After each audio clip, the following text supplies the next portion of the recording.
Good morning. It's good to see all of you here today on Memorial Day weekend. We're so glad that you came to church today. It's good to see each one of your faces here. If we haven't met before, my name is Colin. I'm the pastor here at Branches, and it's just my joy to welcome you as our guest on this holiday weekend. We'd love if you check in, especially if it's your first time here, but if you've been coming since the very beginning, you can scan the QR code or tap the little circle in front of you and let us know that you're here today. It allows us to connect with you if you're new, for you to find out what's going on in the life of our community, get you on our email list and our texting service, and just so you know what's going on, especially during the summer when people's schedules fluctuate and change, for you to find places of connection and community here at Branches over the summer and into the fall. We hope that you'll check in today, take some opportunity to do that. And I'd love to meet you out in the lobby, especially if it's your first time here, and give you a gift to thank you for being with us today. I don't know about you, but this morning, as I was looking at Instagram, despite my sermon last week where I recommended maybe not doing that first thing in the morning, I see all these people on beautiful, wonderful vacations. Somebody was watching our live stream of our rehearsal this morning from Buenos Aires, which was like, cool, thanks for the invite, bro, that'd be nice. It's also this Sunday, the Sunday before Memorial Day, is the Sunday where all the Houston area Methodists descend upon the Hilton of America's downtown for the Methodist Conference. So I don't get to go on a fun vacation, and it made me sort of feel left out. I feel excluded a little bit. Being excluded is no fun. I don't think anybody is like, yes, exclude me. I love being excluded. I don't know about you. And maybe you're thinking of a moment now, like a formative moment in your life where you felt like you wanted to be on the inside of something, a team, a group, a job, a community, a family, and you felt left out.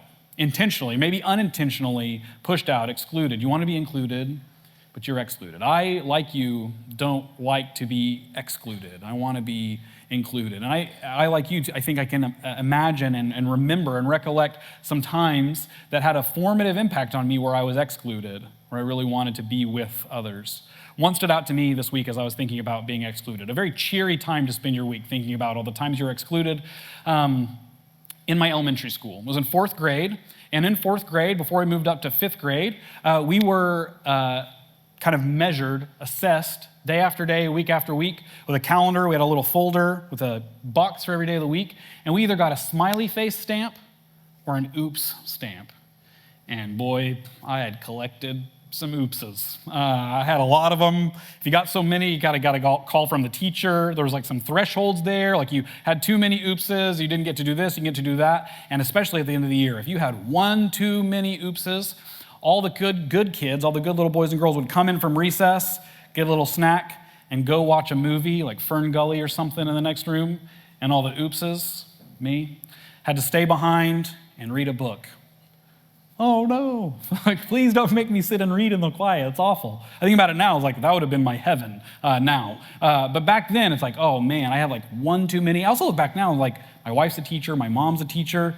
Not a great way to like assess children over the course of time. Like that one thing I did to find my whole day and then eventually my whole year where I missed out on movie time and had to sit alone with all the other bad kids and read a book. I felt excluded, obviously. I'm almost 36 years old and I keep thinking about it, still thinking about it, still there in the back recesses of my mind is this moment where like, oh, I really wanted to be a part of that and I wasn't. Maybe hearing that you've identified, maybe it's been recent, that you wanted to be part of something and you weren't. You wanted to be included, cared for, seen, loved, had your name said to you, brought in, encircled, enfolded, and you were excluded. I wonder too, especially now as a pastor, my profession, my vocation, I think, is to include more people. Draw the circle wide to experience the love and grace and compassion of Jesus. And if there's any obstacle, if there's any wall, if there's any practice, known or unknown, that we're doing to keep people out from experiencing this expansive love of Jesus, we got to get rid of it, get it out of the way, to include more people, to not exclude people anymore. But you know as well as I do that the church doesn't have a great track record for including more people. If we had that like a smiley face or an oops, the church over the course of 2,000 years got a lot of oopses for excluding people that should be included, cared for. And even if we read the New Testament, Jesus and the writers of the New Testament say, okay, last week, there's sheep not in this fold that are part of my fold. I'm going to encircle them and invite them in. this explosion of this movement that Jesus blesses this nation, Israel, to bless the world, to include more people, the nations, include all of them. Today, as Carrie mentioned, it's Pentecost Sunday, where this mission cracked open, where the Spirit came and enlivened the tongues of people gathered. They spoke every tongue of every nation, and the miracles that they could understand each other, and they could understand that they were hearing the good news that God was encircling and embracing them. They weren't them anymore. They were part of the us. They were included. And that's the ongoing mission of the church, the ongoing mission of this community that we're now a part of, to draw the circle wide, to fling open the doors, to invite and include more people in. But again, the church hasn't always done a good job of it. Maybe even to you, maybe the church, capital C, some individual church, has pushed you out in some way or another. And I can say, like, from a pastor standpoint, from the church's standpoint, like, I'm so sorry the church has failed in its mission to include you by doing that. When I got to my first church in Arkansas, far enough removed now that I can talk about them, I was invited into this church that was literally down the street from the fastest growing church in Arkansas, still the fastest growing church in Arkansas, New Life Church. And their pastor, a really talented guy, bringing a lot of people in. They have a ton of campuses all over Arkansas. And our church was right down the street from the Cornerstone campus, the center campus, where he preached live from and everybody else had to watch him on video. And coming in, kind of listening to people as a new pastor, trying to understand where they were at, there was a lot of anxiety about this big, growing church down the street, in contrast with this small, traditional Methodist church with more gray hair than not. And that's not a judgment, this is an observation. As I start to get my own, I'm like, okay, that's me, you know? Wondering how we can survive or live or thrive or reach more people or even grow and not stagnate or even decline with this thing happening down the street. And I felt that burden too. I felt that passion, like, okay, we got to include more people. How do we bring more people in? We're in a growing area. There are people moving here. How do we get people to see us, experience us, and maybe not even just competition, but maybe we offer something different, something unique.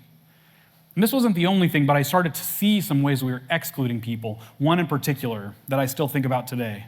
One of our key leaders who was one of these people with anxiety about that church down the street that was growing and we weren't. And we had a new guest, a new family. They sat here in the front row like Andrew's sitting here today, and they were expressive in worship. And I say this as a person who's not very expressive in worship. I'm like an arm cross guy, you know? But these people, hands up high, not bent elbows, all the way up, eyes closed, singing loudly, not all of them on key, just like beautifully worshiping, their hearts out on display for everyone to see, just really worshiping.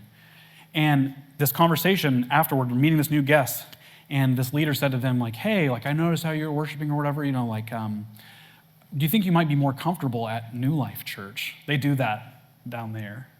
It's like, man, this guy is anxious about including more people, and he's like actively saying, like, yeah, we don't really do that. My dad always said, like, in our church, our traditional Methodist church, if you're raising your hand, you better be asking a question. Like, this is the vibe that they were giving to this new guest that was just expressively worshiping. And I want to say, just an aside, at Branches, twirl, sing off pitch, dance, jump up and down, express yourself in worship. That's all welcome and included here. But we get in these kind of ruts of like, this is the way that we do things. And if you do it differently, this isn't the place for you. And I wonder now, again, as a pastor, how do we get there? Like, how do we get to this place of exclusion or of like practically not letting people in or doing things explicitly or implicitly that cut people out or push them down the street to somewhere else or not invite them in generally to experience the love and grace and compassion of Jesus? I wonder how we get there. And one of the ways I wonder about this is a passage like we read today, as Andrea shared with us. This is Jesus to his disciples in what we call now the farewell discourse. They didn't know it was the farewell discourse, I don't think. It was like, hey guys, I'm about to give you the farewell discourse. They're like, wait a second, what? You're gonna say bye, where are you going? Jesus is explaining to them, giving them instructions for his absence. Here's how you should be, here's how you should conduct yourself, here's what your character should be like. And this is one of the key parts of that farewell discourse in John 14. He begins with just a really explicit, direct word of comfort. Do not let your hearts be troubled. In the same gospel, in the same author, in the same story, Jesus says to his disciples, in this world you will have trouble. And here he says, don't let it get to your heart. That you will experience trouble, you will experience fear and heartache. Don't let it touch your heart. Don't be troubled by it, but believe in God and in me because, and he goes on to say, paraphrasing, I've made a place for you. I've made space for you. There's a place for you with your name on it. Don't be troubled because I've made room for you. Inclusion, invitation, you're in. And I'm going to this place and you're going to come with me. I'm going to be there. And Thomas asked a question that I would ask of Jesus. How do we get there? What's the address? What are the directions? I want to be there. How do we get there? And this is the part that I think it really sticks in us. Jesus says to Thomas and to his disciples and to us, me. He says, I am the way, the truth, and the life. And even in hearing it, maybe you heard it yelled at you before, or it's on a sign or shouted on the sidewalk. You've heard someone use that explicit teaching of Jesus to say, there's this way, it has to be this way, it's this narrow, it's this specific, it's this exclusive. Jesus is the way, the truth, the life, not a way, a truth, a life, the specific and narrow. And he goes on to say, doubles down, no person comes to the Father, comes to God, but by me. And if you know me, if you share a relationship with me, you'll know God. Philip asked a question again that I would ask. That's what we want. We want to see and experience and know the Father. We want to know God. If we'd had just that, we'd be satisfied. Keep everything else, Jesus. We just want that. And Jesus says, I think with some snark for sure, haven't I been with you this whole time, Philip? If you want to know God, if you want to know the Father, look at me. Listen to me, believe me. All the things I've taught you are the way to the Father. How can you ask this? How can you ask us, show us what God is like? Don't you believe me? Have you listened to me? Haven't you been with me? He sent me to share this with you on his behalf. It's me, Jesus. I'm the way. I'm the truth. I'm the life. And then in verse 12, he says, doubling down, confirming, making emphatic. Very truly I tell you. When Jesus says, very truly I tell you, he's saying, listen, if you hear anything else, hear this. Very truly, I tell you, the one who believes in me will also do the works that I do, and in fact, will do greater works than these because I'm going to the Father. Very truly, I tell you, if you believe me, if you follow me, if you do the things that I do, if you see me as the way, the truth, the life, it opens up to so much more. And we read all that and we nod and we think like, I've heard this before, or it sounds familiar to me, it sounds like Jesus, but for me, it just keeps sticking in the back of my mind, that verse 6 where Jesus says, I'm the way, the truth, the life. And I think about not just what Jesus says, but how people have held onto that and weaponized it to hurt and harm and exclude other people. In history, Martin Luther used these very verses explicitly to exclude the Jewish people of his time, to say like, hey guys, you missed the boat. Jesus is the way, the truth, and the life, and said some nasty things about the Jews in history. Or we think about in kind of like colonial America and indigenous people, these very specific words used to exclude people from the community that they were trying to invite them into. Or in American evangelicalism, again, you may have heard someone use this on a t-shirt or seen it on a bumper sticker or preached on a sidewalk or said to you explicitly like, hey, Jesus is the way, the truth, the life, and it sounded more like a threat than an invitation. It was more of a warning to you than a welcome. And it flies in the face for me about all the other things we've talked about with Jesus and some things to come. Where in John 3:16, he says that God so loved the world expansively, the cosmos, that he gave his son for those people. Or that when he is lifted up, he'll draw all people to himself. Or if someone comes to him, he won't push them away. Or that all the ones that he has in his hand, they can't be let go. He's holding on to them. They belong to him. They're his. Or as we talked about last week, describes people as sheep. And they're part of his sheepfold, included in him, through him, in this boundary, and embraces them and cares for them lovingly and carefully and warmly. And then he says, I'm the way, the truth, and the life. I think the thing we can hold in tension here is that, yes, we can say yes affirmatively. It's a very plain, common reading of this text that it is exclusive. That Jesus, in fact, grammatically does not say, give it a try. Maybe you'll try Jesus. It's an option on the table. He says, I'm the way, the truth, the life. But to who is Jesus the way? What does it mean to be the way, the truth, and the life? And I think there's a few things, again, in the background of Jesus' teaching that help us understand what he's actually saying. That maybe we put a lot of emphasis on on the specificity, and not about the object of them, the way, the truth, and life. What is Jesus talking about? If we flip back to the very beginning of Scripture, in Deuteronomy 10:12, this is the heading here in my Bible says, the essence of the law. And giving the law, Moses says this about the kind of breaking down what the law is. It says, so now, O Israel, God's people, what does the Lord your God require of you? Only to fear the Lord your God and to walk in his ways, to love him and to serve him with all your heart and with all your soul, and to keep the commandments. It's a dynamic way. In the background, Jesus is saying, that way that you know, the walk in your ways command that God gives in the Old Testament, I'm it. It's moving. It's on its way. It has some movement to it. Then maybe we've lost the movement aspect of following Jesus. That we say Jesus is the way, meaning he's the one with all the right opinions that I need to agree to. And Jesus is saying, walk with me. Exclusively, narrowly walk with me, but walk with me. The way my boss, Tom Pace, puts it is that sometimes we talk about the church like it's this stagnant pond. We're like, yeah, I know, it seems kind of icky from the outside looking in, but hop in, there's fun stuff in here. When it's really like a moving, raging, bubbling, noisy stream, and we step into it and we're swept away. The way. Jesus says, I'm the way, I'm that movement you can be a part of. Or the truth, again, in the background, this Hebrew idea of emet. It's not just propositional truth of 2 + 2 = 4, or the sky is blue or something. It's truth as in true, it's sturdy, it's firm, it's a foundation you can hold on to, latch yourself to, and be assured that it's there. And like Psalm 1, we hear that the way of the wicked will perish and pass away, but the way of the righteous will be firm, will stay. It's true, it says. Jesus says, I'm that true, I'm sturdy, I'm reliable, you can stand on me, I'm not going to pass away. And third, Jesus says, I'm the life. The Zoe is the Greek word, that it's a quality of life. Jesus, again, says that he came to give life and to give it abundantly. It's that sort of life, a full life, a beautiful life. The things I think that we can hold in tension is that Jesus is inviting us to a narrow connection with him, that it's him, it's his way, that opens up to something spacious. That the way, the truth, the life in Jesus is so much more than just what we can imagine and expect.